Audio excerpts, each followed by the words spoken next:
పరిశుద్ధుడు మహాగణుడైన మన దేవునికి స్తుతియు మహిమ ఘనత యుగాలు కలుగును గాక.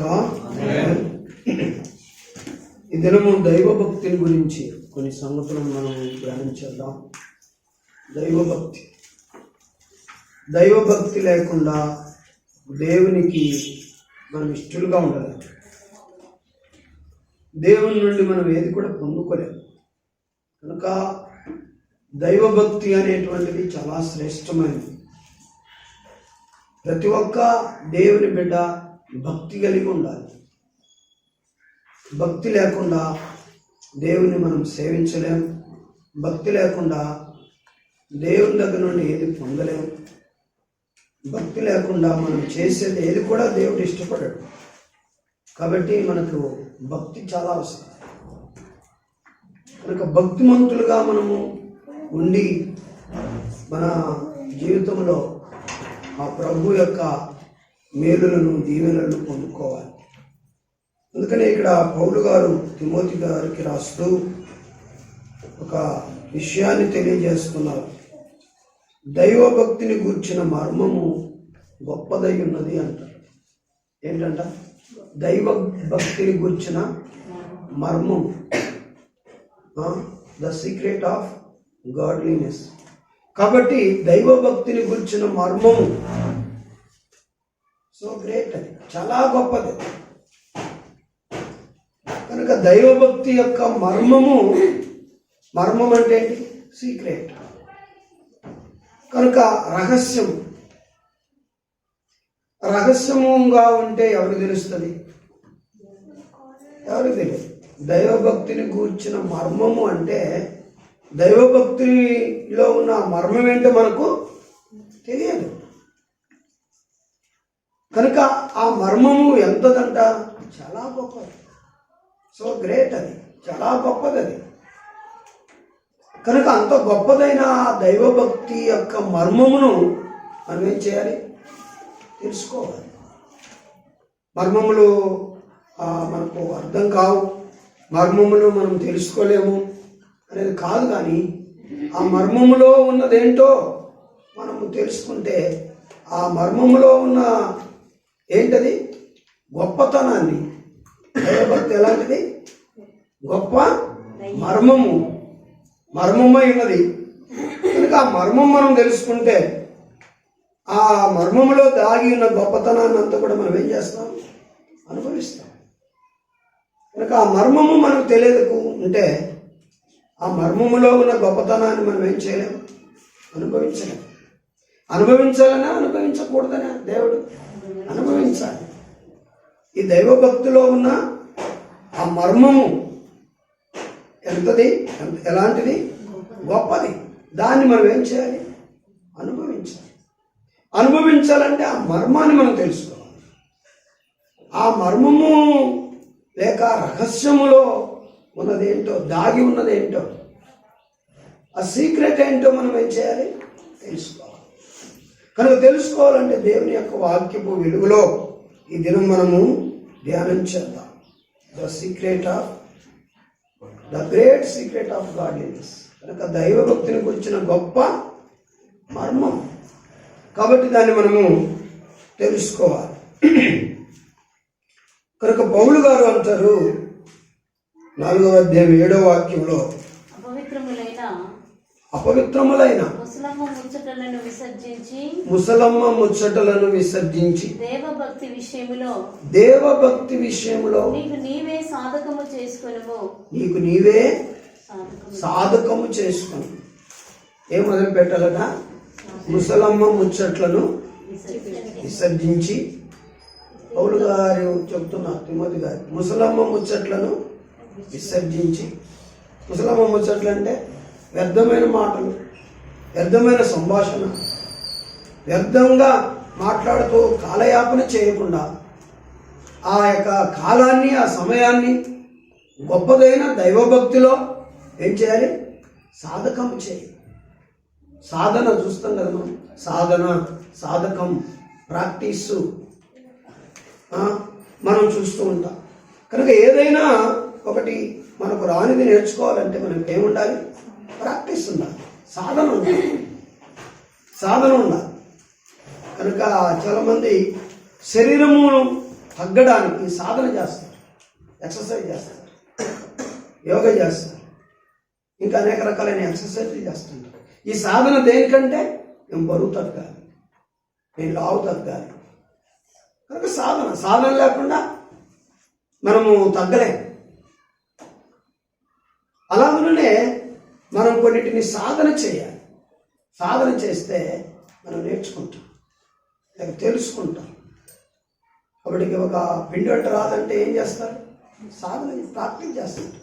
చూద్దాం, ట్రై చేద్దాం. కాబట్టి ఏదైనా మనం సాధన చేసినప్పుడు దాని గొప్పతనాన్ని ఏం చేస్తాం మనం తెలుసుకుంటాం. అందుకనే ఇక్కడ ఏం సాధన చేయమంటాడు పౌలు? ఎవరికి చెప్తున్నాడు? తిమోతి గారికి చెప్తున్నాడు. నీవు ఏం సాధన చేయాలి? దైవభక్తిని సాధన చేయాలి. దైవభక్తి అంటే ఏంటి అసలు? What is the godliness? కనుక దైవభక్తి అంటే ఏంటి? దైవభక్తిలో ప్రార్థన ఉంటుంది, దైవభక్తిలో వాక్య పఠనం ఉంటుంది, వాక్యము రెగ్యులర్ బైబిల్ రీడింగ్ ఉంటుంది, రెగ్యులర్ ప్రేయర్ ఉంటుంది, రెగ్యులర్గా ధ్యానం చేయటం ఉంటుంది, దేవుని గురించి పాడడం ఉంటుంది, దేవుని ఆరాధించటం ఉంటుంది, కనుక దేవుని వాక్యాన్ని వినడం. కనుక ఇవన్నీ కూడా దేనికి సంబంధించినవి అంటే భక్తికి సంబంధించినవి, దేవుని యొక్క భక్తికి సంబంధించినవి. చాలాసార్లు మనం అనుకుంటాం, చదివితే ఏం ప్రయోజనం వాక్యం, వింటే ఏం ప్రయోజనం వాక్యం, ప్రార్థన చేస్తే ఏం ప్రయోజనం, పాటలు పాడితే ఏం ప్రయోజనం, ఆరాధన చేస్తే ఏం ప్రయోజనం అని మనం అనుకుంటాం. అది మనకు ప్రాక్టీస్ నేర్పిస్తుంది. భక్తిలో ప్రాక్టీస్ మనం ఎక్కువగా ఆరాధించడం నేర్చుకోవాలి, ఎక్కువగా పాడడం నేర్చుకోవాలి, బాగా చక్కగా ఎక్కువగా ప్రార్థన చేయడం మనం నేర్చుకోవాలి, ఎక్కువగా వాక్యం చదవడం మనం నేర్చుకోవాలి, ఎక్కువగా వినడం నేర్చుకోవాలి. కాబట్టి ఇవన్నీ కూడా మనకు భక్తికి ఏం చేస్తాయి? సహకరిస్తాయి, భక్తికి మనకు సహాయపడతాయి ఇవన్నీ కూడా. కనుక ఇవి లేకుండా, ఈ ప్రార్థన లేకుండా, ఈ వాక్య పఠనం లేకుండా, రెగ్యులర్ దేవుని వాక్యం చదవకుండా, మనం దేవుణ్ణి ఆరాధించకుండా, దేవుని గురించి పాడకుండా, దేవుని మందిరానికి రాకుండా భక్తి లేదు, భక్తి లేదు. అలాగా మనకు వాటన్నిటికీ దూరం అవుతే ఏమవుతాం? భక్తి లేని వారముగా ఉండి భక్తిహీనులమవుతాం, భక్తిహీనులమవుతాం. భక్తి ఏం లేదు. భక్తిహీనుడు ప్రార్థన చేస్తే దేవుడు వింటాడా? వింటాడు. భక్తిహీనుడు ఏమిచ్చినా దేవునికి ఇష్టం ఉండదు, భక్తిహీనుడు ఏం చేసినా దేవునికి ఇష్టం ఉండదు. ఎందుకంటే వాడు భక్తిహీనుడు. ఇప్పుడేదో అవసరాన్ని పట్టించాడు, కానీ ఇప్పుడేదో అక్కరం ఉంది, లేకపోతే వాళ్ళ కొడుకుకు బాగాలేదో, వారి కూతురుకు బాగాలేదో, ఇంట్లో వారి భార్యకు బాగాలేదో, లేకపోతే సమస్యలు ఉన్నాయో, డాక్టర్లు చేయెత్తేసారు ఇక నా వల్ల కాదని, కనుక ఎవరు డబ్బులు ఇవ్వట్లేదు, ఎవరు మాకు సహాయపడలేదని ఏదో ఇప్పుడు అవసరాన్ని బట్టి వచ్చాడు. కానీ భక్తిహీనుని యొక్క ప్రార్థన దేవుడు వినడు. కాబట్టి అందుకనే మనం ఏం చేయాలంటే భక్తిహీనులుగా ఉండకుండా భక్తిని ఏం చేయాలి? సాధన చేయాలి, సాధన చేయాలి, ప్రాక్టీస్ చేయాలి, నేర్చుకోవాలి బాగా. ప్రార్థన రాదు అని ఎన్ని సంవత్సరాలు అంటారు? మనము జీవితం ముగించేంత వరకు ప్రార్థన రాదా? అట్లా ఉండకూడదు. దేవుని బిడ్డలు అట్లా ఉండకూడదు. ప్రార్థన రాకపోతే ప్రార్థన ఏం చేయాలి? నేర్చుకోవాలి. పాటలు రావనకూడదు, పాటలు పాడటం నేర్చుకోవాలి. వాక్యం చదవడం రాదా? చదివే వారికి లేదు. వాక్యం చదవడం నేర్చుకోవాలి, ఆరాధన చేయడం నేర్చుకోవాలి. కాబట్టి ఇవన్నీ చక్కగా వాక్యం వినడం కూడా నేర్చుకోవాలి. ఇవన్నీ మనకు భక్తిలో మనము శక్తిని పొందడానికి ఎన్ని అవసరం. అందుకోసమే భక్తిని ఏం చేయాలట? సాధన చేయమంటారు. సాధన చేయి. ఎవరికి చెప్తున్నారు? తిమోతికి చెప్తున్నారు. తిమోతి, నీవు ముసలమ్మ ముచ్చట్లు మాను, ఊరిక వారితో వీరితో మరి వేస్ట్గా నువ్వు మాట్లాడకుండా మరి నా సన్నిధిలో, నా వాక్యంలో మరి నాలో నీవు భక్తిని సాధన చేయి అని, దేవునిలో సాధన చేయని పౌలు గారు చెప్తున్నారు. కనుక సాధన చేయాలి. సాధన చేస్తే ఏమవుతుంది? మనం నేర్చుకుంటాం. సాధన చేస్తే మనకి ఇది వరకు రాంది, మనకు తెలియంది మనం ఏం చేస్తాం? నేర్చుకుంటాం. అందుకనే భక్తిలో మనం ఏం చేయాలి? సాధన చేయాలి, ప్రాక్టీస్ చేయాలి. భక్తిలో ప్రాక్టీస్ లేకుండా మనము భక్తిలో ఉండలేం. ఎందుకు అంటే దేవుని బిడ్డలారా,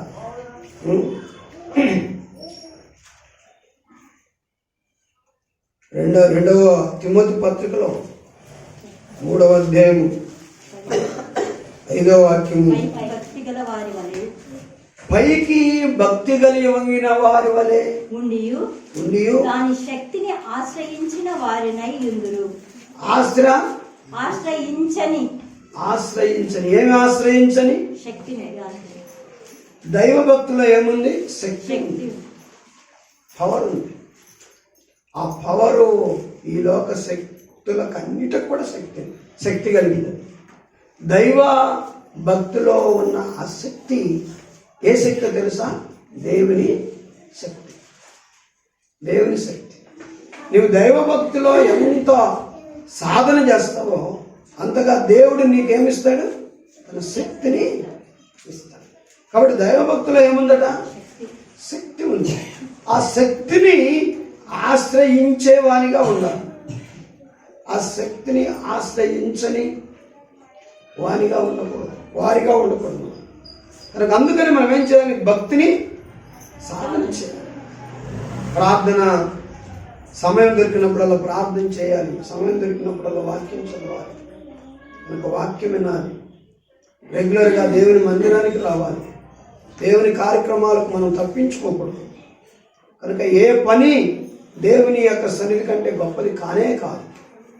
కనుక మనం ఏ రోజు కూడా దేవుని సన్నిధిని పోగొట్టుకోకుండా ప్రభు కార్యక్రమాలన్నిటికి కూడా మనం హాజరయ్యేలాగా, వాటికి అడ్డు ఉన్న వాటన్నిటిని తీసివేసుకొని రాగలిగేలాగా మనం చూసుకోవాలి. ఎందుకంటే ఇప్పుడు మనం చేసేది దేనికి కారణమైందంటే భక్తికి సంబంధించింది.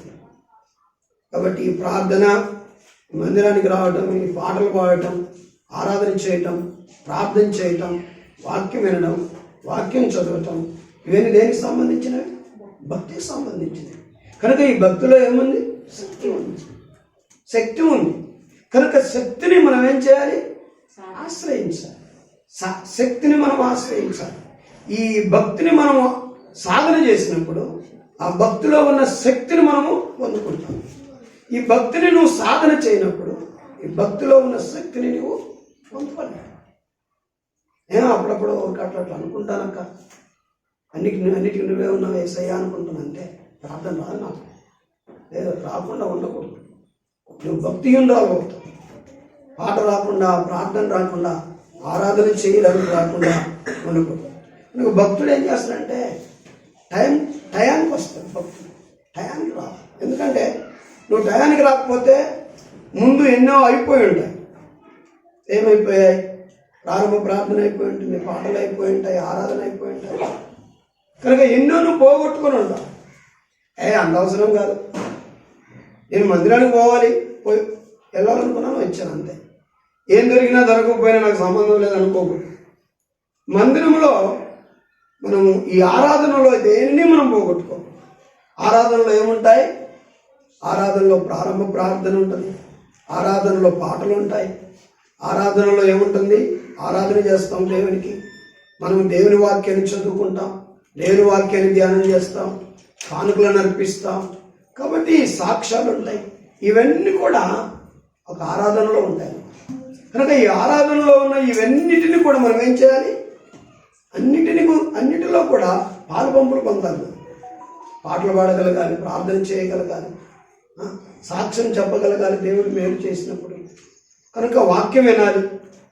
వీటన్నిటిని మనం చేసినప్పుడు సంపూర్ణమైన దైవ ఆరాధనలో మనం పాలుపంపులు పొందాం. కాబట్టి ఆ ఆరాధనలో లేక ఆ భక్తిలో మనము హాజరైనందున ఆ భక్తిలో ఉన్న శక్తిని మనము పొందుకుంటాం. లేకపోతే సగం సగం శక్తి, సగం సగం భక్తి అయిపోతుంది. కాబట్టి దేవుని పిల్లలమైనటువంటి మనము భక్తిని ఏం చేయాలి? సాధన చేయాలి. రాని వారు సాధన చేయాలి, వచ్చిన వారు మరెక్కువగా చేయాలి. ప్రార్థన చేయగలుగుతున్నాం, 10 నిమిషాలు ప్రార్థన చేస్తున్నాం, 20 నిమిషాలు, 30 నిమిషాలు. మన ప్రార్థన లైఫ్ ఎక్కువ కావాలి, మనం దేవుని స్తుతించడం ఎక్కువ కావాలి. కుటుంబంలో అందరూ కూడి స్తుతించిన, అందరూ కలిసి ప్రార్థన చేసిన, ఒంటరి ప్రేయర్ చేసిన, ఒంటరిగా దేవుని ఆరాధన చేసిన, కనుక ఎలా చేసినా నీ భక్తుని ఏం చేయాలి? కొన్నిసార్లు మనకు వ్యక్తిగత ప్రార్థన ఉండాలి, వ్యక్తిగతంగా దేవునితో మనకు సంబంధం ఉండాలి. రెండవది కుటుంబ ప్రార్థన మనకు ఉండాలి, కుటుంబంతో దేవునికి సంబంధం మనం ఉండాలి. మూడవది సంఘ ప్రార్థన ఉండాలి, సంఘముతో కలిసి దేవునితో మనకు సంబంధం ఉండాలి. కాబట్టి వీటిల్లో ఏది కూడా పోకూడదు. వ్యక్తిగతంగా ఉండాలి, రెగ్యులర్గా నువ్వు పర్సనల్గా మీట్ అవుతుండాలి దేవుని వాక్యం ద్వారా, ప్రార్థన ద్వారా, ఆరాధన ద్వారా. అలాగనే కుటుంబంలో అందరూ కూడా కూర్చొని ఒక టైం నిర్ణయించుకొని దానికి కూడా హాజరు కావాలి. అలాగనే సంఘములో జరిగే ఈ యొక్క ప్రేయర్స్ కూడా ఏం చేయాలి? హాజరు కావాలి. అప్పుడు నువ్వేమవుతావంటే ఆ సంఘంలో పాడే పాటలు పాడటం ద్వారా, సంఘంలో ప్రార్థనలో ఏకీభవించడం ద్వారా, ఆరాధనలో వారితో పాటు ఆరాధన చేయటం ద్వారా, వాక్యం చదవటం ద్వారా నువ్వేమవుతావంటే భక్తిని ప్రాక్టీస్ చేస్తావు. కాబట్టి భక్తిలో ఉన్న శక్తిని నువ్వు పొందుకుంటావు. కనుక దేవునికి ఆదర కాకుండా, దేన్ని చేయకుండా, చాలా మంది మందిరానికి వచ్చిన పాటలు పాడరు, ఎవరో పాడతారు కొంతమంది. అందరూ ఏం చేస్తారు? సైలెంట్గా చూస్తూ ఉంటారు, వచ్చేవారిని వెళ్ళేవారిని చూస్తూ ఉంటారు. కనుక అలా అందుకొరకు మనం రాలేదు. మనము మనసు విప్పి దేవుని కొరకు పాడాలి, మనసు విప్పి ప్రార్థన చేయాలి. కాబట్టి ఇవన్నీ చేసినప్పుడే భక్తిని మనం ఏం చేస్తాం? ఒక పట్టుదల లేదా, నాకెందుకు రాదు ప్రార్థన, నేను ఎందుకు పాడలేను పాట, నేను ఎందుకు చేయలేను ఆరాధన, నేను ఎందుకు చదవలేను వాక్యము అనే ఒక పట్టుదల మనకుంటే మనం వాటిని చేసినప్పుడు భక్తిలో సాధన చేసిన వాళ్ళు. ఎందుకు సాధన చేయాలి భక్తిని? ఎందుకు? భక్తి, దైవభక్తి ఎలాంటిది? గొప్ప మర్మం అది, గొప్ప మర్మం అది, సీక్రెట్ అది. కనుక గొప్ప మర్మము అంటే అందులో ఏ యొక్క మర్మం ఉందో, ఎంత విలువైనదిగా ఉందో భక్తి, మనం దాన్ని ఓపెన్ చేసి ఆ సీక్రెట్ని చూస్తే తప్ప మనకు తెలియదు. అందుకని అది గొప్ప మర్మమైంది కనుక తిమోతితో అంటాడు పౌలు గారు, దాన్ని నువ్వేం చేయాలి? సాధన చేయి, దాన్ని సాధన చేయి, రెగ్యులర్గా ప్రార్థన చేయి. కొంతమంది అయితే హిందూ సోదరులు కార్తీక మాసాలు, అలాంటి మాసాలు, ఇలాంటి మాసాలు వచ్చినప్పుడు వారు వేకునే లేచి చలనీటితో స్నానం చేసి వారు చేస్తున్న భక్తిని మనం చూస్తాం. వారు ఎంత గుడి చుట్టూ ప్రదక్షిణలు చేసి, ఆ తన్నీటితో ప్రదక్షిణలు చేసి, తడిబట్టలతో ప్రదక్షిణలు చేయటం నిజంగా వారు సరిపే భక్తి మనం చూస్తూ ఉంటాం. ఇంకా అలాగేం చేయమంటలేదు దేవుడిని. కనీసం ఏకోనన్నా లేచి మోకాళ్ళ నుంచి ఒక టైం నిర్ణయించుకొని ప్రార్థన చేయి, ఏకోని లేచి దేవుని స్తుతించు, ఏకోని లేచి దేవుని మాటలు చదువు, ఏకోనే లేచి దేవుని ఆరాధించు. కాబట్టి ఇలా భక్తిని మనం ఏం చేయాలి? భక్తి పని ఉన్నప్పుడు కాదు, పని లేనప్పుడే కాదు భక్తి. పని ఉన్నప్పుడు కూడా పని పక్కన పెట్టి ఆ భక్తి టయానికి మనం ఏం చేయాలి? దేవుని సన్నిధికి రావాలి. కాబట్టి దేవుని పిల్లలమైన మనము భక్తిలో గొప్ప మర్మం ఉన్నది కనుక అందుకని ఆ భక్తిని మనం ఏం చేయాలి? సాధన చేయాలి. అందుకు పౌలు చెప్తున్నాడు, దైవభక్తిని నువ్వేం చేయాలి? సాధన చేయాలి. వ్యర్థమైన మాటలు, ముసలమ్మ ముచ్చట్లు, వీటన్నిటిని ఏం చేస్తాను? మానేసి వదిలేసాయి. అటువంటి స్నేహాలు ఇంకేంటి అంటుంటారు కొంతమంది. చెప్తా ఉంటే ఇంకేంటి అంటుంటారు. కనుక వాళ్ళకి ఏంటంటే కబుర్లు చెప్పడమే కావాలి. కనుక ఇంకేం జరిగింది ఆ తర్వాత ఏంటి అంటుంటారు. కాబట్టి అలాంటి వాటి అన్నిటిని కూడా బంద్ చేసుకోవాలి. మనం దేవుని దగ్గరనే మనం ఏం చేయాలి? భక్తి కలిగి దేవుని దగ్గరనే భక్తిలో మనం ఎదగాలి. ఎక్కువ సమయం ప్రభుత్వం మనము గడపాలి. ఎందుకు భక్తిని మనం సాధన చేయాలి అంటే, దేవుని బిడ్డలారా 8వ వాక్యం చదువు. 4:8 1 తిమోతి 4:8 శరీర సంబంధమైన సాధకము శరీర సంబంధమైన సాధకము కొంచెము మట్టుకే ప్రయోజనకరమవును గాని కొంచెము మట్టుకే ప్రయోజనకరమగును గాని దైవభక్తి ఇప్పటి జీవము విషయములోను రాబోవు జీవము విషయములోను వాగ్దానముతో కూడినదైనందున అది అన్ని విషయములలో ప్రయోజనకరమగును. దేవునికి స్తోత్రం. కనుక దైవభక్తి ఎన్ని విషయాలలో ప్రయోజనము, ఉపయోగము, అన్ని విషయాలలో ప్రయోజనమై ఉన్నది. దైవభక్తి వేస్ట్ కానే కాదు. అన్ని నీ లైఫ్లో ఇప్పటి జీవన విషయంలోను రాబో జీవన విషయంలోను నీ యొక్క మేలు కీడుల యందు, సుఖ దుఃఖాల యందు, కలిమిలేముల యందు, కష్ట సుఖాల యందు ఈ దైవభక్తిని నువ్వు కలిగి ఉన్నావంటే అన్ని విషయములలో అది ప్రయోజనమై ఉన్నది, ప్రయోజనకరంగా ఉంటుంది, మేలుకరంగా ఉంటుంది. ఎన్ని విషయాలలో? అన్ని విషయాలలో. దైవభక్తిని మీరు సంపాదించుకున్నారంటే మీరు దిగులు పడవలసిన పనే లేదు. దైవభక్తి మీ సొంతమైందంటే ఒక బలమైన దైవభక్తురాలుగా, ఒక బలమైన దైవభక్తునిగా మనము ఉన్నామంటే మనకి ఏ కొరత అనేదే ఉండదు. ఎందుకంటే దైవభక్తి అన్నిటినీ సాధిస్తుంది. దైవభక్తికి చాతకానిదంటూ ఏది కూడా లేదు. అందుకనే దైవభక్తిని గురించిన మర్మము చాలా గొప్పది, చాలా గొప్పది. కాబట్టి ఆ గొప్పదైన దైవభక్తిని మనం కలిగి ఉన్నాం. డబ్బు కొన్ని విషయాల్లో పనిచేస్తుంది, అన్ని విషయాలు పనిచేయదు. కాబట్టి మన జ్ఞానం కొన్ని విషయాలు పనిచేస్తుంది, అన్ని విషయాలు పనిచేయదు. మనకున్న తలాంతులు, మనకున్న టాలెంట్స్ ఏవైనా సరే కొన్ని విషయాలు, మనకున్నవారు ఎవరైనా సరే కొన్ని విషయాలు మనకి హెల్ప్ చేస్తారు. కానీ దైవభక్తి అయితే అన్ని విషయాలలో మనకు ప్రయోజనం, అన్ని విషయాల్లో మనకు మేలు. మరి ఇంత శ్రేష్టమైన గొప్పదైన మర్మము కలిగిన ఈ దైవభక్తిని మనం ఏం చేయాలంటే ప్రాక్టీస్ చేయాలి, సాధన చేయాలి. ఎలాగ చేయాలి? ఎక్కువగా ప్రార్థన చేయాలి, ఎక్కువగా పాటలు పాడాలి, దేవుణ్ణి ఆరాధించాలి, ధ్యానించాలి వాక్యాన్ని. కనుక దేవుని వాక్యాన్ని వినాలి, శ్రద్ధగా వినాలి. దేవుని వాక్యం భక్తుడు శ్రద్ధగా వింటాడు, భక్తిహీనుడే సరిగా వినడు. భక్తి కలిగిన వాళ్ళు శ్రద్ధగా వింటారు, భక్తిహీనులు సరిగా వింటారు. దాని విలువ వారికి తెలియదు. కనుక మనము శ్రద్ధతో దేవుని వాక్యం వినాలి. కాబట్టి ఈ రీతిగా మనము పాపాన్ని అంటకుండా పరిశుద్ధంగా బ్రతుకుతూ భక్తులుగా మనం బ్రతికినప్పుడు దేవుని బిడ్డ ఆ భక్తిని నువ్వు మెయింటైన్ చేసావంటే అదేవిధంగా ఎప్పుడు కూడా ప్రార్థన మానకుండా, ఎప్పుడు వాక్యం చదవడం మానకుండా, ఎప్పుడు ఆరాధన చేయడం మానకుండా, ఎప్పుడు మందిరానికి రావడం మానకుండా, ఎప్పుడు కూడా నువ్వు వాక్యం వినడం మానకుండా, కనుక వీటన్నిటిలో కూడా నువ్వు ఎక్కువగా ప్రాధాన్యత చూపిస్తూ ఈ భక్తిని నువ్వు అభివృద్ధి చేసుకుంటే నిజంగా ఎంత ప్రయోజనకరంగా ఉంటుందని.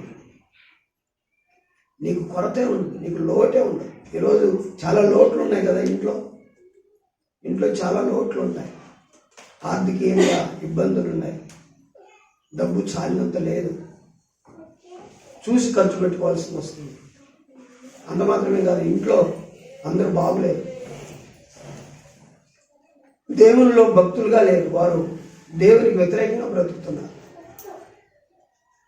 ఇంటి యజమానుడు ఇట్లా ఉన్నాడు, ఇంటి యజమానురాలు ఇలాగైపోయింది, పిల్లలు మాట అంటలేదు. కాబట్టి వాడికి అంత డబ్బు పెట్టి మేము చేర్పించే వాడు చదవట్లేదు. కష్టపడి కూలీనాలు చేసి తినక అన్నిటిని కూడా మూట కట్టి లక్షల కొలది రూపాయలు ఫీజు కడితే వాడు అల్లరిగా తిరుగుతున్నాడు, వాడు చదువుకోవటం. చాలా బాధేస్తుంది మనసు. కాబట్టి ఇవన్నీ చక్కబడాలి అంటే భక్తి చాలా ముఖ్యం.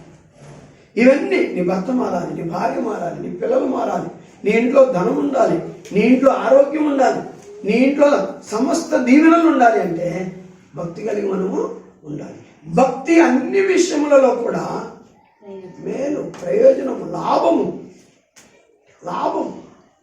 కాబట్టి దేవుని పిల్లమైనటువంటి మనము చూసారా భక్తి ఎంత గొప్పదో. యేసుక్రీస్తు ప్రభు యొక్క సన్నిధిలో ఆయన పాదాల దగ్గర మనము భక్తి కలిగి ఉండడము, భయము కలిగి ఉండడము, పాటలు పాడడము, వాక్యం చదవటం, ప్రార్థన చేయటము, మన ఇంట్లో కూడా అనుదినము మనం ఇలాగ బ్రతకటము, మన పిల్లలతో కూడా అలాగ చేపించటము ఎంత గొప్పది. అందుకనే జ్ఞాని అయిన సొలొమోను గారు కూడా 18:22 ఉంటుంది సామెతల గ్రంథంలో 22:6. బాలుడు నడవవలసిన త్రోవలు వానికి నేర్పుము. బాలుడు నడవవలసిన త్రోవలను వారికి నేర్పించండి. వాడు పెద్దవాడైనప్పుడు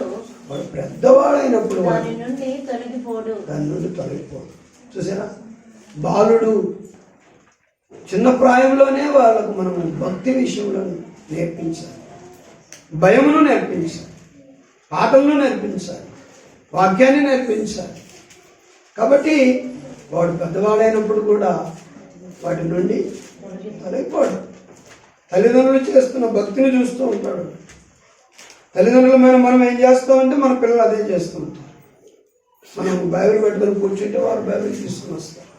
మనం పాటలు పాడుతుంటే వారు పాటలు పాడతారు. మనం ప్రార్థన చేస్తే వారు ప్రార్థన చేస్తారు. కాబట్టి భక్తిని మనము సంపాదించుకోవాలి. భక్తిని మనం సంపాదించుకుంటే ఒకటి భక్తి ఎలాంటిది ప్రయోజనకరము. అన్నిటిలో కూడా దైవభక్తి ప్రయోజనక. 8వ వాక్యంలో మనం చదివాం కదా, 4:8లో. కనుక అన్ని విషయాలలో భక్తి. క్వశ్చన్ వేస్తాను, దానికి మీరు సమాధానం చెప్పండి. దైవభక్తి ఎలాంటిది? అది గొప్ప మర్మం, అది గొప్ప మర్మమై ఉన్నది. కాబట్టి దాన్ని మనం ఏం చేయాలి? సాధన చేయాలి. సాధన చేస్తే ఆ భక్తిని, ఆ భక్తిలో ఉన్న శక్తిని మనం ఏం చేస్తాం? సంపాదించుకుంటాం. ఎందుకు అంత సాధన చేయాలి అంటే దైవభక్తి అన్ని విషయాలలో కూడా ప్రయోజనకరమే. తర్వాత మరొక మాట చూడండి, 6వ అధ్యాయంలో అదే గ్రంథం 6వ వాక్యం చదవండి. సంతుష్టి సహితమైన దైవభక్తి గొప్ప లాభ సాధనమై ఉన్నది. చాలా గొప్ప లాభం ఉందండి దైవభక్తిలో. సంతుష్టి. ఇప్పుడు దైవభక్తి ఎప్పుడైనా కూడా ఏదో అలాగెళ్ళి ఇలా వద్దాము అనుకోకూడదు. దైవభక్తి ఇప్పుడు మనం భోజనం చేసినప్పుడు ఎలా చేస్తాం? తృప్తిగా చేస్తాం. అన్ని రకాలైన కూరలు, అన్ని రకాలైనటువంటి స్వీట్స్, అన్ని రకాలైన వాటిని తిని లాస్ట్కు తృప్తిగా వేస్తాం. అది తృప్తిగల భోజనం. కానీ దైవభక్తి కూడా ఎలా ఉండాలి? సంతృష్టి ఉండాలండి. కనుక చాలా మంది అసంతృప్తిగా వెళ్ళిపోతున్నారు దైవభక్తిలో. దైవభక్తిలో తృప్తి ఉంటే లేకపోతే అంత అవసరమా? అన్నమైతే కడుపు నిండా తినాలి. దైవభక్తి ఉన్నా ఒకటే లేకపోయినా ఒకటే అనుకుంటున్నారు. భక్తిలో శక్తి వారికి తెలియట్లేదు. భక్తిలో ఉన్న లాభాలు, ప్రయోజనాలు వారికి తెలియట్లేదు. అందుకనే ఈ భక్తిని మరి సంతృప్తి పడకుండా భక్తిలో అసంతృప్తితోనే వెళ్ళిపోతున్నారు. కనుక ఆ భక్తిని వారు ఆరగించట్లేదు, ఆ భక్తిని వారు అనుభవించట్లేదు, ఆ భక్తిని చెయ్యట్లేదు. అందుకనే అసంతృప్తిగా వెళ్ళిపోతున్నారు. జీవితం అంతా అసంతృప్తే ఉంటుంది. అందుకనే సంతుష్టి సహితమైన భక్తి దైవభక్తిలో గొప్ప లాభ సాధనమైనది. సంతుష్టి సహితమైన దైవభక్తి, తృప్తి కలిగిన దైవభక్తి, తృప్తి కలిగిన భక్తి. 63వ కీర్తనలో దావీదు అంటారు 4వ వాక్యంలో, కీర్తన 63:4లో దావీదు భక్తుడు అంటారు, నా మంచం మీద నిన్ను జ్ఞాపకము చేసుకొని రాత్రి జాముల యందు నిన్ను ధ్యానించినప్పుడు క్రొవ్వు మెదడు నాకు దొరికినట్లుగా క్రొవ్వు మెదడు దొరికినట్లుగా చూడండి ఆ మాట చూడండి. క్రొవ్వు మెదడు దొరికినట్లుగా నాకు దొరికినట్లుగా నా ప్రాణము తృప్తి పొందుచున్నది. నా ప్రాణము తృప్తి పొందుచున్నది. నా ప్రాణము తృప్తి. దేంట్లో తృప్తి? ధ్యానించినప్పుడు. నిన్ను గురించి నేను రాత్రిలో ధ్యానించినప్పుడు, ధ్యానములో మనకు తృప్తి కలగాలి. కొన్నిసార్లు వాక్యాలు మనకు అర్థం కావు, వాటిని ధ్యానించాలి. ధ్యానిస్తే తలపోటు ఇది ధ్యానం చేసి తలనొప్పి వస్తుంది, అవసరం అంటావు ఇది మనకు, అవి వదిలేసి. నీకు ఆ వాక్యం వెళ్ళదు, ఆ ధ్యానం వల్ల తృప్తి ఉండదు, నీకేం లేదు. శరీర సంబంధమైన వాటి యందు నువ్వు అన్ని విషయాల్లో తృప్తి. ఈరోజు క్రిస్మస్ షాపింగ్ అందరూ చేసి ఉంటారు, రేపే క్రిస్మస్. ఎవరన్నా మీకు ఇష్టం లేని బట్టలు కొన్నారా? నాకు ఇష్టం లేదు, నాకు అసలు తృప్తే లేదు, ఏం చేస్తాం తప్పదు అని కొన్నారు ఎవరన్నా? అలా కొనలే, నాకు ఇష్టమయ్యే కొన్నా. రంగు మనకు నచ్చాలా, తర్వాత దాని డిజైన్ మనకు నచ్చాలా, బట్ అవన్నీ మనకు నచ్చాలి. నచ్చి మన మనసుకు ఇష్టమైతే దాన్ని మనం తీసుకున్నాం, అప్పుడు దాన్ని కట్టుకుంటాం. మీకు తృప్తి లేకపోతే, మీకు ఇష్టం లేకపోతే కట్టుకోమని కూడా మీరు కట్టుకోరు, వేసుకోమన్నా ఆ డ్రెస్ మీరు వేసుకోరు. నగలు కానీ, బట్టలు కానీ, ఆహారం కానీ, కొంతమందికి ఉప్మా అంటే ఇష్టం ఉంటుంది కనుక వాళ్ళకు ఇష్టమైన ఆహారం అయితే తృప్తిగా తింటారు, ఇష్టం లేనిది ఏం తింటారు. అలాగే ప్రతి దాంట్లో కూడా శరీర సంబంధమైన వాటిలో మనం ఏం చేస్తాం? తృప్తి కలిగించేంత వరకు మనకు నచ్చిన దాన్ని మనం ఆరగిస్తూ ఉంటాం. దైవభక్తిలో కూడా మనకేం కావాలి? తృప్తి కావాలి, అసంతృప్తి కలగకూడదు. కనుక పాటల్లో ఉండాలి, ప్రారంభ ప్రార్థనలో ఉండాలి, వాక్య పఠనంలో ఉండాలి, ఏమండి ఆరాధనలో ఉండాలి, మరి దేవుని యొక్క మాటలకు సందేశానికి మనం ఉండాలి. అన్నిటి ప్రారంభం నుండి ఎండింగ్ వరకు మనం ఉండాలి. అప్పుడు మనకేం కలుగజేస్తుంది? ఆ భక్తి తృప్తిని కలుగజేస్తుంది. అంత మధ్యలో మనము ఎంటర్ అయ్యామనుకో మనకు అతృప్తి ఉండదు అన్నమాట, అతృప్తి ఉండదు. కాబట్టి ఈ రోజున మనము కుటుంబంలో ప్రార్థన చేసినా, మందిరంలో ప్రార్థన చేసినా, ఒంటరిగా ప్రార్థన చేసినా, ఆ దైవభక్తిలో ఉన్న అతృప్తిని మనము పొందుకునే వరకు మనం ప్రార్థన చేస్తూనే ఉండాలి. అందుకనే దావీదు గారు అంటారు ఏంటి, నేను రాత్రి కాలములో మంచం మీద పడుకొని నిన్ను నేను ధ్యానించినప్పుడు క్రొవ్వు మెదడు నాకు దొరికినట్లుగా ఎంత సంతోషం. దేంట్లో తృప్తి? నీ ధ్యానములో నాకు తృప్తి, నీ ఆరాధనలో నాకు తృప్తి. వింటున్నారా? నీ ఆరాధనలో నాకు తృప్తి కలిగింది ప్రభు. ఈరోజు నీ ధ్యానములో నాకు తృప్తి కలిగింది. ధ్యానము పర్సనల్గా చేయాలి, ఆరాధన అందరము చేయాలి. కనుక దావీదు పర్సనల్గా చేశాడు ధ్యానం. తను ఒంటరిగా తను దేవుని గురించిన ధ్యానం చేసినప్పుడు తనకు ఎలా కలిగిందంటే తన ప్రాణానికి తృప్తి కలిగింది. ఈరోజు శరీరాన్ని తృప్తిపరచుకుందామా, ప్రాణాలను తృప్తిపరుద్దామా?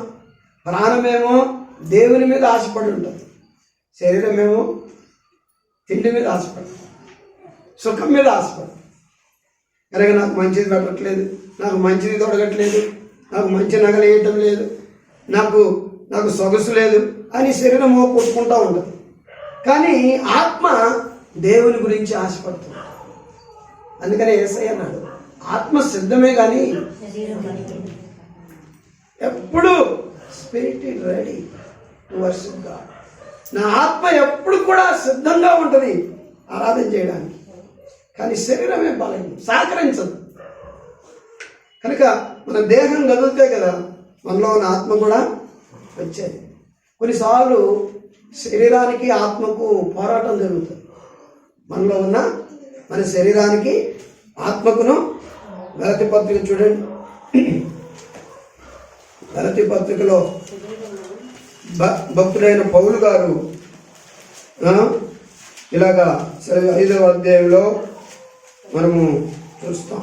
16వ వాక్యం నేను చెప్పినదేమనగా ఉమ్, ఆత్మానుసారముగా నడుచుకునుడి. ఉమ్, అప్పుడు మీరు శరీరేచ్ఛను నెరవేర్చరు. ఉమ్, శరీరము ఆత్మకును, ఆత్మ శరీరమునకు విరోధముగా అపేక్షించును. ఉమ్. ఇవి ఒకదానికొకటి వ్యతిరేకముగా ఉన్నవి గనుక మీరేవి నిశ్చయింతురో వాటిని చేయకుందురు. కాబట్టి మీరు ఇప్పుడు ఆత్మ ఏమవుతుంది? చర్చికి నడువు, వాక్యం చదువు, ప్రార్థన చేయి, ఆరాధన చేయి, పాటలు నేర్చుకో, పాడు అని ఎవరు చెప్తారు?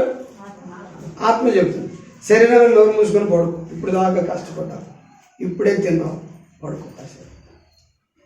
నా వల్ల కాదు, నేను సహకరించలేని శరీరం లేదు. అప్పుడు ఆత్మ చెప్పింది, శరీరం సహకరించినందువలన నువ్వు చేయలేవు. శరీరం సహకరించట్లేదు, ఆత్మకేమో కోరుకుంది. ఇప్పుడు శరీరం కూడా లేస్తేనే ఆత్మ కోరిక. ఇప్పుడు ఓన్లీ ఆత్మ వచ్చిందా? శరీరాలు కూడా వచ్చాయి. ఇక్కడ మన శరీరాలు కూడా వచ్చాయి.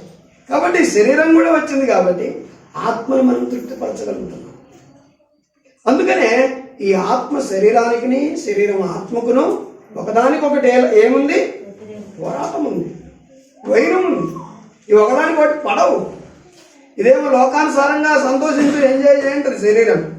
ఈ ఆత్మేమో ఆత్మానుసారంగా దైవ సన్నిధిలో నువ్వు ఆనందించు అంటుంది. కనుక శరీరము ఆత్మకును, ఆత్మ శరీరానికి పోరాటం, లోపల పెద్ద పోరాటం. ఏది ఏమైనా మనం అందరం ఇక్కడికి వచ్చామంటే మనం ఆత్మను గెలిపించాం. దేవునికి స్తోత్రం, హల్లెలూయా. శరీరాన్ని గెలిపించే వాళ్ళం అయితే ఇంటి దగ్గరే ఉండేవాళ్ళం. శరీర డామినేషన్ ఉంటుంది అనమాట. ఇక్కడ చూడండి, ఇది డామినేట్ చేస్తుంది. శరీరం ఆత్మను అనగదొక్కాలని చూస్తుంది, ఆత్మ కోరికలను చంపాలని చూస్తుంది, ఆత్మ ఇచ్చలను నెరవేర్చనీయదు, దేవుని దగ్గరికి వెళ్ళనివ్వకూడదు అసలు.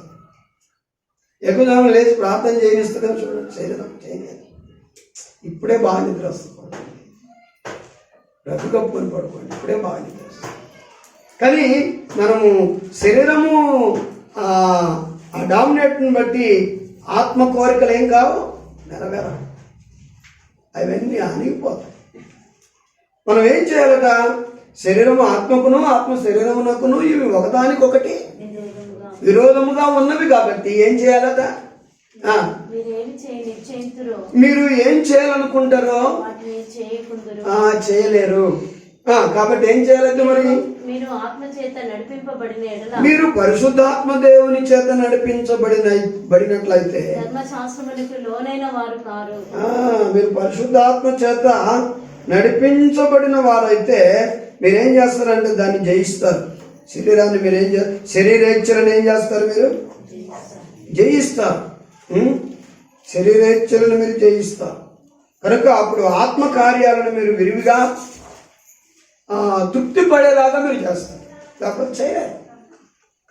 కాబట్టి దేవుని పిల్లలమైనటువంటి మనము ఏం చేయాలట? ఈ భక్తిని, సంతృప్తి సహితమైన దైవభక్తిని, తృప్తికరమైన దైవభక్తిని మనము అనుభవించేలాగా చూసుకోవాలి. తృప్తికరమైన దైవభక్తి, అసంతృప్తి కాదు. తృప్తికరమైన దైవభక్తి, సంతృష్టి సహితమైన దైవభక్తి గొప్ప లాభ సాధనమై, సాధనం అంటే ఏంటి? సాధనం ఒక పనిముట్టు. పనిముట్టు అంటే మైకు ఒక సాధనం, దేనికి మాట్లాడడానికి, ఇంకా శబ్దం లౌడ్గా వినిపించడానికి మైక్ ఒక సాధనం. అలాగే దైవభక్తి కూడా మీకు గొప్ప సాధనం. అది దేనికి? దాని నుండి మీరు ఏమైనా పొందుకోవచ్చు దేవుని దగ్గర నుంచి. ఏంటి మరి సార్? సంతృష్టి సహితమైన దైవభక్తి లాభానికి సాధనం. అది నష్టానికి సాధనం కాదు.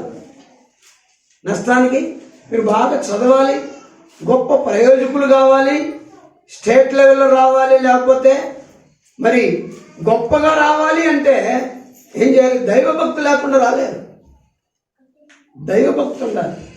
దైవభక్తిని కలిగి ఉండి చూడండి, జాబ్స్ విషయంలో కానీ, స్టడీ విషయంలోనే కానీ, మరి ఏ విషయంలో కానీ మీరు టాప్లో ఉంటారు. దైవభక్తి లేకపోతే రా. కనుక మీకు అన్ని రంగాలలో కూడా హెల్ప్ చేసేవారు ఎవరు? దేవుడు. ఈరోజు మనకు ఎందుకు నష్టాలు, ఈరోజు ఎందుకు కష్టాలు, ఈరోజు ఎందుకు రోగాలు? దైవభక్తులు లేవు. కనుక దైవభక్తిలో మనం ఎప్పుడైతే మనం ఉన్నతంగా ఉంటామో, సంతృష్టి సహితమైన దైవభక్తిని రోజు మనం చేస్తామో, అప్పుడు టాప్లో ఉంటాం. మనం అందరం కూడా ఉన్నతంగా ఉంటాం. రోజు రెగ్యులర్గా చేయాలి. భక్తి ఎప్పుడు చేయాలి? పండగకు చూడండి ఎంతమంది వస్తారో. పండగ చూడండి ఎంతమంది వస్తారో. మనం వద్దన్నా వస్తుంటాం. రెగ్యులర్గా వచ్చిన వాళ్ళు కాదు, పండగకు వేరే వాళ్ళు వస్తుంటారు. వాళ్ళు రోజు రారు. అంటే రాకూడదా? రావాలి. కానీ ఆ రోజు మాత్రమే కాదు, రోజు రెగ్యులర్గా ఆరాధనకు రావాలి, రెగ్యులర్గా ప్రార్థన చేయాలి, రెగ్యులర్గా వాక్యం చదవాలి, రెగ్యులర్గా ఇలా చేయాలి. ఎందుకు అంటే దైవభక్తి గొప్ప లాభ సాధనం. దైవభక్తి సంతృష్టి సహితమైన దైవభక్తి గొప్ప లాభ సాధనం. కనుక దైవభక్తి అన్ని విషయములలో ప్రయోజనం, ఉపయోగం. అందుకని ఈ దైవభక్తిని మనం ఏం చేయాలి? నేను చెప్పింది ఇంతవరకు అర్థమైందా? ఏం చేయాలి? సాధన చేయాలి. ప్రాక్టీస్ మాడు. దైవభక్తి సాధనం చేయాలి. సాధనం చేయాలంటే ఏంటి? ఏం చేయాలి? నాకు ప్రార్థన రాదండి, నాకు రాదు, ఏం చేయాలి? నీకు రాకపోయినా మోకాళ్ళు ఉంచాలి.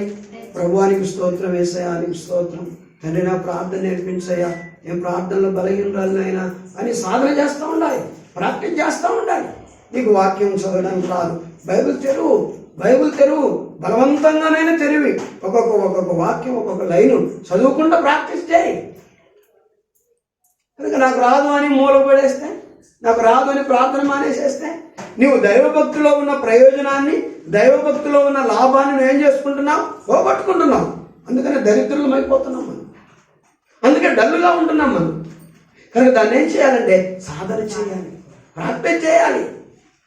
నాకు ఎందుకు రాదు అనే ఒక పట్టుదల ఉండాలి. నాకు పాటలు ఎందుకు రావు, ప్రార్థన ఎందుకు రాదు, వాక్యం ఎందుకు నేను చదవను, నేను రెగ్యులర్గా చేస్తాను. చాలామంది 3 గంటలకు ప్రయాణం ఉందనుకో, ట్రైన్ వస్తుంది అనుకో, ఏం చేస్తారు? ఎన్ని గంటలకు లేస్తారు? 2 గంటలకే లేస్తారు. ఎందుకంటే సిద్ధపడాలి కాబట్టి. 2 గంటలకు కూడా లేక నేను ఒకసారి పడుకుంటే అంతే, ఇంకా నేను ఎప్పుడు లేస్తానో తెలియదు నాకు అనేవాళ్ళు ఏం చేస్తారు రమేష్? నేను ఒకసారి పడుకుంటే ఇంకా లేగను అంటే ఏం చేస్తారు? అలారము పెట్టుకుంటారు. గుయ్యి అంటుంటే కానీ మనకు ఈ నిద్ర వద్దు పోయి లేక. దేని కొరకు అలారం? నీకు నిద్ర డిస్టర్బ్ చేయాలి. నిద్ర డిస్టర్బ్ చేస్తే నువ్వు లెగుస్తావు. దేని కొరకు అలారం? ప్రయాణం కోసం, ప్రార్థన కొరకు పెట్టుకోవాలి. నేను 4 గంటలకు లేచి ప్రేయర్ చేయాలి. నేను నిద్రమత్తుడనై పడుకుంటే నేను చేయలేను. అందుకని అలారం పెట్టుకుంటాను. కొన్నిసార్లు అలారం పెట్టుకున్నా ఏదో 1 రోజు 2 రోజులు చేసినా 3వ రోజు నుంచి అలారం మోగితే వెంటనే బంద్ చేసి మళ్ళీ పడుకుంటాను. ఏంటి దీన్ని ఇదేదో పొద్దాక నన్ను డిస్టర్బ్ చేస్తుందని. కానీ అలా చేసుకోకూడదు. మనం ప్రాక్టీస్ చేయాలి. ప్రాక్టీస్ చేస్తే అది మనకు గొప్ప లాభ సాధన.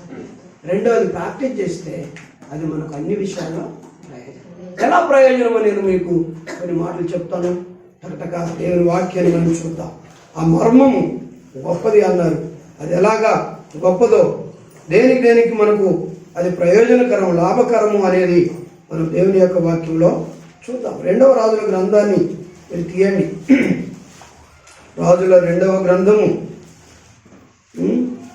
రాజుల 2వ గ్రంథము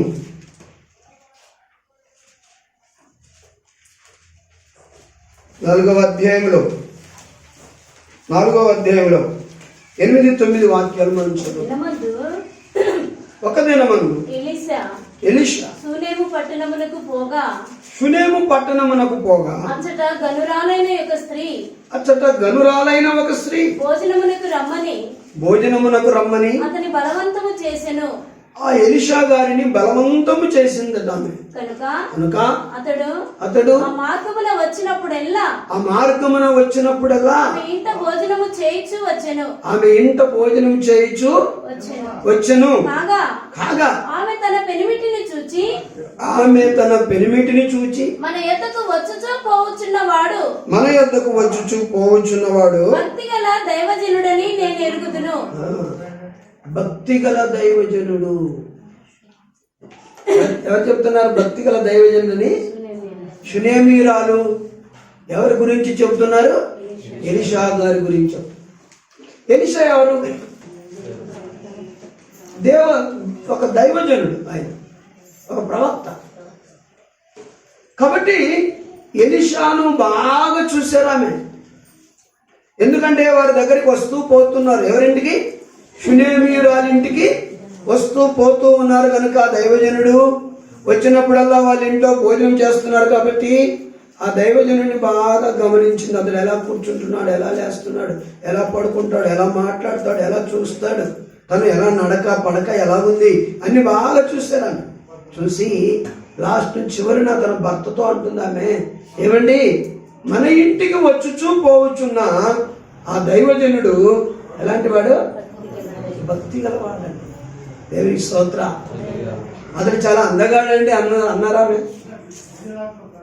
అతడు చాలా ధనవంతుడండి అన్నారా? అతడు చాలా గొప్ప వ్యక్తి అండి, పేరున్నాడు అని అన్నారా? ఏమనలేదు. ఏముందండి అతనిలో? ఏముందండి చెప్పండి అందరూ?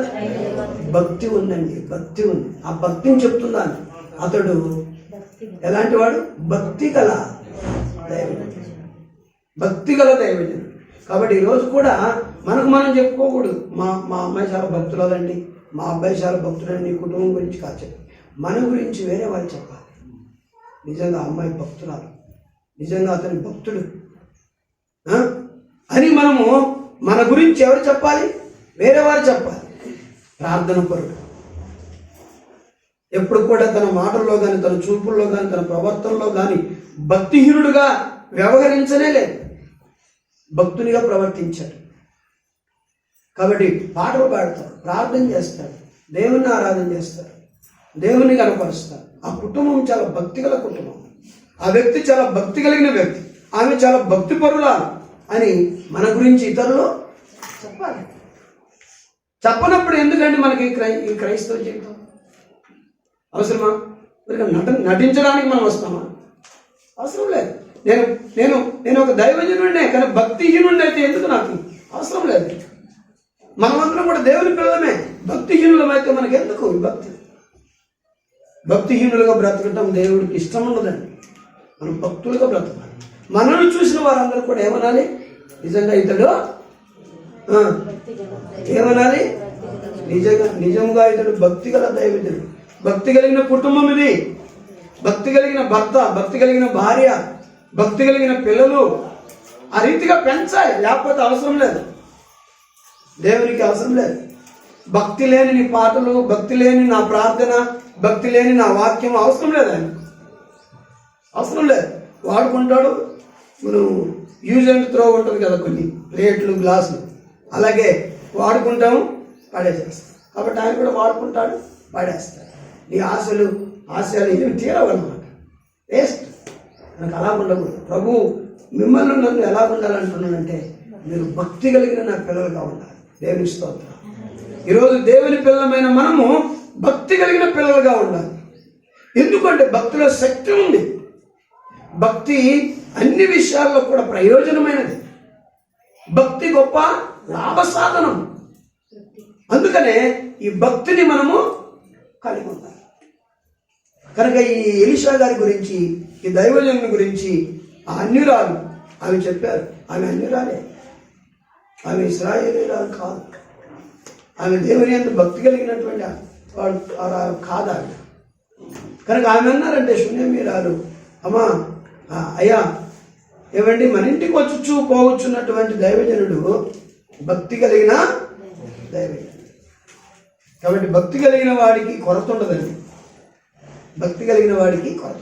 సరే, అతడు భక్తి కలిగిన వాడా కాదా? ఎవరు చెప్పండి? ఎవరు? ఎలీషా గారు భక్తి కలిగిన వాడు. కనుక భక్తి కలిగిన వాడికి ఏ కొరత ఉండదండి. ఎలీషా ఏమైనా ఇల్లు కట్టించమని చెప్పాడు ఆవిడకు.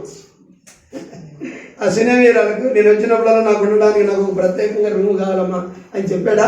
చెప్పలేదు. ఆమె ఇల్లు కట్టించింది. గోడ మీద ఒక మంచి సుందరమైన గది కట్టింది అతని కొరకు. ఆ యొక్క ఇంటిలో మంచము, బల్ల, పీట, దీపస్తంభము, అవన్నీ కూడా తనకు అవసరమయ్యే వస్తువులన్నీ కూడా ఆమె పెట్టింది. ఎంత ఖరీదైందో ఖరీదు కాదు నాకు కావాల్సింది, భక్తి గల మనుషుల కొరకు నేనేమేం చేస్తాను. భక్తి కలిగిన వాడికి లోటు ఉండదు. భక్తి కలిగిన వాడు నువ్వు ఎక్కడికి వెళ్ళినా నేను గౌరవిస్తారు. భక్తి కలిగి ఉంటే ఎక్కడికి వెళ్ళినా నీకు భోజనం పెడతారు. భక్తి ఉంటే నువ్వు నాకు ఆకలి అవుతుందని అడిగే పనే లేదు. భక్తి కలిగిన వాడిని ఉన్నతంగా కూర్చోబెడతారు. నీకు ఆ గౌరవం ఎందుకు? నిన్ను బట్టి కాదు, నీలో ఉన్న ఆ భక్తిని బట్టి, నీలో ఉన్న ఆ శక్తిని బట్టి కనుక నిన్ను గౌరవిస్తాను. కనుక ఆ ఎలీషా గారు అడగకపోయినా సరే కనుక ఆమె ఏం చేశారు? ఏమంటున్నారు? ఏమంటే మన ఇంటికి వచ్చి పోవచ్చున్న దైవజనుడు భక్తి గల దైవజనుడు కాబట్టి కావున మనం అతనికి చిన్న గది కట్టించి అందులో అతని కొరకు మంచము బల్ల పీట దీపస్తంభము ఉంచుదుము. ఇవన్నీ కూడా వేద్దాం. ఇల్లు కట్టించడమే కాకుండా మంచము బల్ల దీపస్తంభము ఇవన్నీ పెడదాం. ఆయన అడగలేదు. ఎవరు? ఎలీషా గారు అడగలేదు. ఎలీషా గారు అడగనివి దేవుడు తనకు సహాయం చేస్తున్నాడు. ఎందువలన అంటారు? తన భక్తిని బట్టి. ఏ కొరత లేదు, పడుకోవడానికి కొరత లేదు, తినడానికి కొరత లేదు, ఉండడానికి కొరత లేదు, అన్ని కూడా సప్లై చేసేది. కాబట్టి భక్తునికి కొరత ఉండదండి.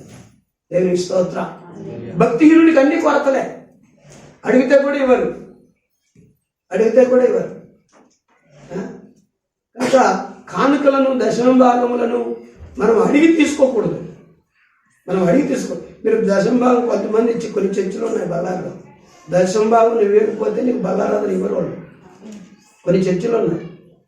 నువ్వు దశమ భాగం ఇవ్వకపోతే నీ సంపాదనలో నీకు బల్లారాధన ఇవ్వరు. కాబట్టి అలాగ మనం వారిని పీడించకూడదు, వారిని బాధించకూడదు. వారికై వారే ఇష్టపూర్వకంగా ఇవ్వాలి. వారి మనసులో ఆత్మచేత ప్రేరేపితులై ఇవ్వాలి. ఏదైనా వారు ఇచ్చినప్పుడు అది దేవుని ఆత్మచేత ప్రేరేపించబడి వారి ఇవ్వాలి. కానీ బలవంతంగా మనం చెప్పుకొని తీసుకోకూడదు వారి దగ్గర. అది దేవుని సేవకుని లక్షణమే కాదు. అంటారు ఈ డబ్బు కొరకు బతుకుతున్నట్లున్నాడు, మమ్మల్ని పీడిస్తున్నారు, మమ్మల్ని బాధిస్తున్నారు, ఎప్పుడు డబ్బు డబ్బు డబ్బు అంటుంటారు అంటారు. కనుక ఎలీషా గారు ఎప్పుడు కూడా అడగలేదు, నాకు ఒక ఇల్లు కట్టించమ్మా, నాకు ఒక మంచం చేపించమ్మా, నాకు ఒక కుర్చీ వేయమ్మా, ఒక బల్ల వేయమ్మా అని అడిగారా? అడగక మునిపే ఏం చూసి అతనిలో ఉన్న ఆ భక్తిని చూసి ఆమె అతనికి కావలసినవన్నీ కూడా ఇచ్చిన. కనుక నంబర్ 1 పాయింట్ ఏంటంటే భక్తునికి కొరత ఉంది. భక్తుడు అడగక ముందే తన అవసరాలన్నీ దేవుడు ఏం చేస్తాడు? ఎవరో ఒకరి ద్వారా ప్రేరేపించబడి తీరుస్తాడు వాడు. దేవుని స్తోత్రం. తర్వాత మనం 6వ అధ్యాయంలోనికి వస్తే, దేవుని బిడ్డలారా 6వ అధ్యాయంలోనికి వస్తే 8వ వాక్యం నుండి మనం చదువుదాం. సిరియా రాజు ఇశ్రాయేలుతో యుద్ధము చేయవలనని కోరి తన సేవకులతో ఆలోచన చేసి ఫలాని స్థలమందు మన దండుపేట ఉంచుదామని చెప్పెను. అయితే ఆ దైవజనుడు ఇశ్రాయేలు రాజులకు వర్తమానము పంపి ఫలాని స్థలమునకు నీవు పోవద్దు, అచ్చటికి సిరియనులు వచ్చి దిగి ఉన్నారని తెలియజేసెను. కనుక ఇశ్రాయేలు రాజు దైవజనుడు తనకు తెలిపి హెచ్చరిక చేసిన స్థలమునకు పంపి సంగతి తెలుసుకుని తన వారిని రక్షించుకొనెను. ఇలాగూ మాటి మాటికి జరుగుచూ వచ్చినందున సిరియా రాజు కల్లోలపడి తన సేవకులను పిలిచి, మనలో ఇశ్రాయేలు రాజు పక్షము వహించిన వారు ఎవరైనది మాకు తెలియచెప్పరాదా అని వారిని అడుగగా, అతని సేవకులలో ఒకడు, రాజువైన నా ఏళ్లవాడా, ఇశ్రాయేలు రాజపక్షమున ఎవరు లేరు గాని ఇశ్రాయేలులోనున్న ప్రవక్తయగు ఎలీషా మీ అంతఃపురమందు మీరు అనుకొనిన మాటలు ఇశ్రాయేలు రాజులకు తెలియచేయునెను. ఇక్కడ ఒక విషయం, సిరియనులు ఇశ్రాయేలు రాజ్యం మీద మరి యుద్ధం చేయడానికి ఎన్నోసార్లు ప్రయత్నం చేశారు. వారి ప్లాన్ వేసుకొని ఆ ఇశ్రాయేలు రాజ్యాన్ని జయించాలని కనుక వారు ఎన్నోసార్లు ఆలోచన చేసుకొని సిద్ధపడుతూ ఉంటుండగా వెంటనే అది ఇశ్రాయేలు రాజు తెలిసిపోతాం. కనుక వారు వెళ్ళిన ప్రతిసారి ప్లాన్లు పాడైపోయి వారు సిగ్గుపరచబడి సిరియన్లు వస్తూ ఉన్నారు. కానీ ఒకరోజు సిరియనులు మరలా మాట్లాడుకుంటూ ఉండగా ఆ సిరియా రాజుకు అనుమానం వచ్చి, మనం ఎన్నిసార్లు ఇశ్రాయేలు దేశాన్ని మనం జయించాలని అనుకున్నాం, మరి మాటి మాటికి ఎందుకు మనం ఓడిపోతున్నాం? మనం అనుకున్నవన్నీ కూడా ఇశ్రాయేలు రాజుకి ఎలా తెలుస్తున్నాయి? మనలో ఎవరైనా ఉన్నారా అతనికి ఈ మనం అనుకున్న మాటలు చెప్పేవారు అని అడిగినప్పుడు ఆ సిరియా రాజు యొక్క సేవకులలో ఒక అతను అన్నాడట, అయ్యా మనలో ఇశ్రాయేలు రాజు పక్షాన ఎవరు లేరు కానీ ఈ మాట చాలా ముఖ్యమండి. ఇశ్రాయేలు రాజుల్లో మనలో నుండి ఎవరు చెప్పేవారు లేరు కానీ ఇశ్రాయేలీయులలో ఉన్న ప్రవక్త యగు ఎలీషా మీ అంతఃపురమందు మీరు అనుకున్న మాటలు ఇశ్రాయేలు రాజులకు తెలియచేయుననెను. ఇశ్రాయేలు రాజుకి ఏం చేస్తున్నాడు? ఎలాగొస్తున్నాడు? ఇశ్రాయేల్ సిరియనులు అనుకునేటువంటి ఆ మీటింగ్కి ఏమన్నా ఎలీషా గారు వస్తున్నాడా? ఎలీషా హాజరవుతున్నాడా? మరి సిరియా రాజ్యంలో సీక్రెట్ ఆ హాల్లో వారు మాట్లాడుకుంటున్నవన్నీ కూడా, ఆ సంగతులన్నీ కూడా, ఆ వివరాలన్నీ కూడా ఎలాగ ఎలీషాకు తెలిసిపోతున్నాయి? ఎలీషాకు ఎలా తెలిసిపోతున్నాయి? ఎలీషాకు ఎవరన్నా వచ్చి చెప్తున్నారా? ఇశ్రాయేలీల దేవుడైన యెహోవా ఎలీషాకు చెప్తున్నారు. దేవుని స్తోత్రం, హల్లెలూయా. ఎందుకు? రాజు చెప్పొచ్చు కదా, డైరెక్ట్ గా భక్తునికి చెప్తాడు దేవుడు. ఎవరికి తెలియజేస్తాడు? దైవ భక్తి కలిగిన వాడికి చెప్తాడు. ఎందుకు ఎలీషాకు చెప్పాడంటే, ఎలీషా భక్తి గల దైవజనుడు. దేవునికి స్తోత్రం.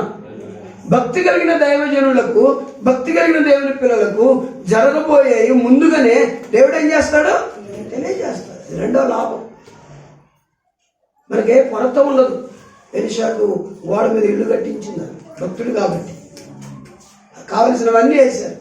రెండవది, దైవభక్తి కలిగి మనం ఉంటే జరగబోయేవి ముందుగానే మనకు. మన కూతురు గురించి మనకు దేవుడు మాట్లాడా? అదే భయం అండి మాకు. మా అమ్మాయికి పెళ్ళి ఎప్పుడు అవుతుందో, ఉద్యోగం వస్తుందో రాదో, మా కొడుకు ఏమైపోతాడో, వాడు దొంగ అవుతాడో, దొర అవుతాడో, వాడు ఏమవుతాడో, మేమేమవుతామో, అలాగే ఇలాగని భయం అవుతుంటుంది మనకు. ఎందుకంటే ముందేం జరుగుతుందో మనకు ఎందుకు తెలియదు. మనం భక్తి కలిగి ఉంటే ఆ శక్తి కలిగిన దేవుడు మనకు తెలియజేస్తాడు. మనం భక్తిహీనులుగా ఉంటే మనకేం తెలియదు. మన క్రిస్టియన్ లైఫ్ ఒక బ్లైండ్ లైఫ్గా ఉంటుంది, ఏమి కనపడదు. కనుక ఎలీషా గారికి మరి ఎక్కడో సిరియా దేశంలో అనుకుంటున్న మాటలన్నీ కూడా ఇశ్రాయేల్ దేశంలో ఉన్న ఎలీషా గారికి ఏమైపోతున్నాయి? తెలిసిపోతున్నాయి. ఎందుకు తెలిసిపోతున్నాయంటే అతడు భక్తి గల దైవజనుడు. దేవునికి స్తోత్ర. భక్తి కలిగిన వానికి ఒకటి ఏ కొరత ఉండదు. అతడు ఉండడానికి, పండుకోవడానికి, తినడానికి, తనకు కావాల్సినవన్నీ కూడా దేవుడు సాయం చేస్తాడు. రెండవది, భక్తి కలిగిన వానికి ఏం జరుగుతాయో, జరగబోయే వాటిని ముందుగానే దేవుడు తెలియజేస్తాడు. అందుకని ఏం చేశాడంటే, ఈ సిరియా రాజు అలాగైతే ఆ ప్రవక్తను పట్టుకొని వెళ్ళండి అని గొప్ప సైన్యాన్ని, గుర్రాలను పంపించేశాడు. కాబట్టి రాజు అచ్చటికి గుర్రములను, రథములను, గొప్ప సైన్యమును పంపెను. వారు రాత్రి వేళ వచ్చి నన్ను దిశలను పట్టణమును చుట్టుకొనగా, దైవజనుడైన అతని పనివాడు పెందలకడ లేచి బయటికి వచ్చినప్పుడు గుర్రములను, రథములను గల సైన్యము పట్టణమును చుట్టుకొని ఉండుట కనబడెను. అంతటా అతని పనివాడు, అయ్యో నా ఏళ్లవాడా, మనం ఏమి చేయుదమని ఆ దైవజనునితో అనగా, అతడు భయపడవద్దు, మన పక్షమున ఉన్నవారు వారికంటే అధికులై ఉన్నారని చెప్పి, యెహోవా వీడు చూచినట్లు దయచేసి వీని కళ్ళను తెరువమని ఎలీషా ప్రార్థన చేయగా, యెహోవా ఆ పనివాని కళ్ళను తెరవచేసెను. కాబట్టి ఇక్కడ మనం చూస్తూ ఉన్నాం, సిరియా రాజు ఏం చేశాడు? పెద్ద సైన్యాన్ని పంపించాడు. ఎవరిని తీసుకురావడానికి? ఎలీషా దైవజనుని పట్టుకుని రావాలి. ఎందుకంటే మనం అనుకున్నవన్నీ చెప్తా ఉన్నాడు కాబట్టి వాడిని బంధించేస్తే ఫస్ట్ మనం అనుకున్నవన్నీ ఎవరు చెప్పేవాడు ఉన్నాడు అతన్ని పక్క దైవజనుని పట్టుకోవడానికి సైన్యం దిగింది. అవసరమా?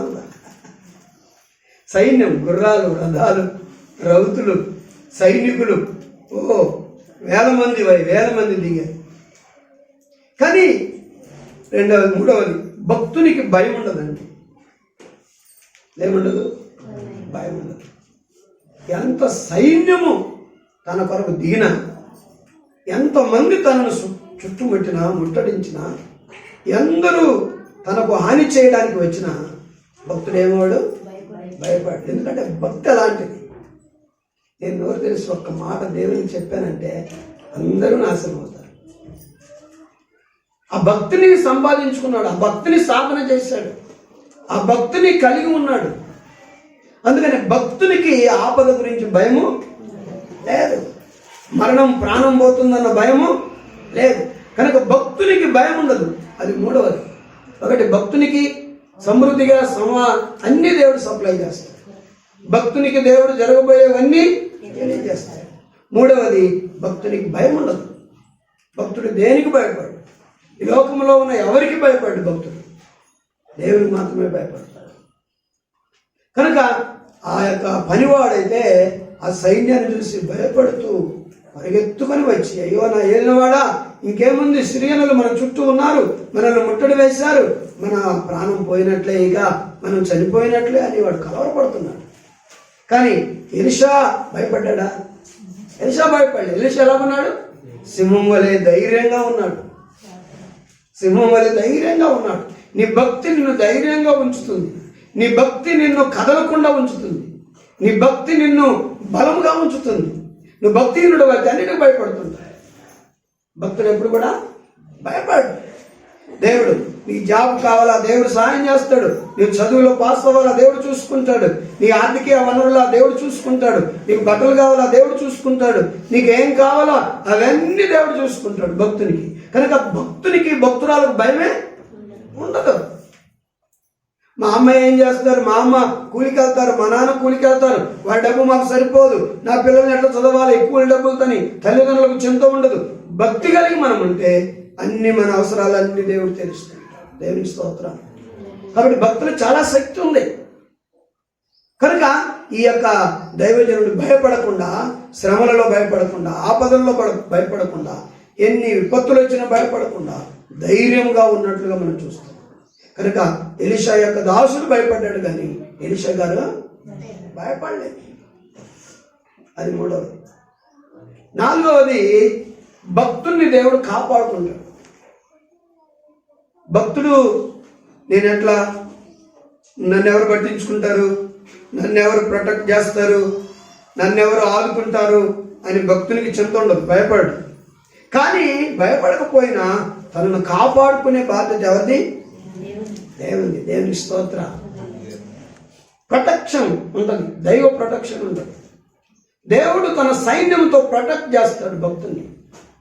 ఎవరు కూడా నిన్ను తాకలేరు, ఎవరు నిన్ను ముట్టలేరు, ఎవరు నీకు ఆయన చిత్తము లేకుండా హాని చేయరు. కాబట్టి అందుకనే భయపడిపోతున్న ఆ యొక్క ఎలీషా సేవకుని గురించి దేవునికి ప్రార్థన చేశాడు. ఎలీషా, ప్రభా, ఇతను భయపడిపోతున్నాడు, చచ్చిపోతాడేమో. భయంలో కొన్నిసార్లు హార్ట్ అటాక్ కూడా వస్తుంది, మనం పోతాడేమో తెలియదు. కనుక వీడు ఈ సిరియా సైన్యాన్ని చూసే భయపడుతున్నాడు. కానీ నన్ను రక్షించడానికి, నన్ను కాపాడడానికి, నన్ను భద్రపరచడానికి నా చుట్టూ నువ్వేసిన ఈ సైన్యం చూచున్నట్లు వాడి కన్నులు తెరవన్నాడు. తెరవజేశాడు. తెరవజేసినప్పుడు తెరవజేసిన కనుక వాడు ఎలీషా చుట్టూను, ఎవరి చుట్టూ? ఎవరి చుట్టూ? ఎలీషా చుట్టూ, భక్తుని చుట్టూ పర్వతములు, అగ్ని, గుర్రముల చేత రథముల చేతను నిండి ఉండుట చూచెను. దేవుని స్తోత్రాలు. ఎవరు పంపించారు ఈ సైన్యాన్ని? దేవుడు పంపించాడు. పరలోకం దేవుడు. పరలోకం సైన్యం ఉంది, ఈ లోక సైన్యం ఏం చేస్తుంది? కనుక నాలుగవది ఏం చేస్తాడంటే, భక్తుని దేవుడు ఏం చేస్తాడు? కాపాడుకుంటాడు.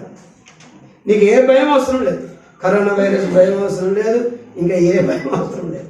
మనకు ఏ భయం అవసరం లేదు. మనం భక్తులం అయితే మన భక్తిని బట్టి ఎవరు? మన దేవుడు మనల్ని కాపాడుతాడు. నీ జాబ్ విషయంలో వస్తున్న సమస్యల నుండి నిన్ను కాపాడుతాడు. నీకు ఏ ప్రాబ్లమ్స్ ఉన్నాయో, ఎవరెవరి వలన నీకు టార్చర్ ఉందో, ఎవరెవరి వలన నీకు ఇబ్బందులు ఉన్నాయో వాటన్నిటిని కూడా ఆయన సరి చేస్తాడు భక్తులు ప్రార్థన చేస్తే. కాబట్టి ఇంకా ఎలిషా జీవితంలో, భక్తి కలిగిన ఎలిషా జీవితంలో జరిగినవి ఇంకా చాలా కోకొల్లలుగా ఉన్నాయి, ఇంకా చాలా ఉన్నాయి. ఆయన వివరించడం ఇప్పుడు అవ్వదు. కనుక నేను 4 విషయాలు చెప్పాను. భక్తునికి కొరత ఉండదు. దైవభక్తి అంత గొప్పది, గొప్ప లాభసాధకం, గొప్ప మేలు అది. కాబట్టి ఆ యొక్క మేలు ఏంటంటే ఆ దైవభక్తిని మనం పొందుకుంటే మనకు కొరతలన్నీ తీరిపోతాయి. ఆ భక్తి మనకుంటే మనకు జరగబోయే తెలియజేస్తాడు ఉండేది. ఆ భక్తి మనకుంటే మనం దేనికి భయపడం, ధైర్యంగా ఉంటాం, ప్రార్థన చేస్తాం. 4వదిగా దేవుడు మనలను కాపాడు, ఆయన సైన్యాన్ని రక్షిస్తాడు. కాబట్టి అందుకని దైవభక్తి గొప్ప మర్మము గలదు. అందుకని దాన్ని మనం ఏం చేయాలి? సాధన చేయాలి, ప్రాక్టీస్ చేయాలి. ఆ భక్తిని కలిగి ఉండడానికి ఎటువంటి తృప్తికరమైన దైవభక్తి కావాలి. చాలించాలని అసంతృప్తి దైవభక్తి, తృప్తికరమైన. అందుకని రోజు మనం ప్రార్థన చేద్దాం, రోజు దేవుని వాక్యం చదువుతాం, రోజు దేవుని ధ్యానిద్దాం, క్రమంగా దేవుని మందిరానికి వద్దాం, క్రమంగా దేవుని వాక్యాన్ని విందాం, వాక్యానుసారంగా నడుచుకుందాం, భక్తి కలిగి ఉందాం, పాపములో పడిపోకుండా జాగ్రత్త కలిగి ఉందాం. కాబట్టి ఈ రీతిగా మన భక్తిని మనం కాపాడుకుంటూ మనం దేవుని యందు ఎదిగినప్పుడు దేవుడు ఈ లోకంలో మన ప్రతి అవసరాన్ని తీరుస్తాడు. దేవుడు మనకు జరగబోయే తెలియజేస్తాడు. దేవుడు మనకు ఏ భయమును రానివ్వడు. దేవుడు మనల్ని కాపాడుకుంటాడు. అలాంటి కృప మనందరికీ, మన కుటుంబాలకు, మన సంఘానికి దేవుడు సహాయం చేయను గాక. ఆమేన్.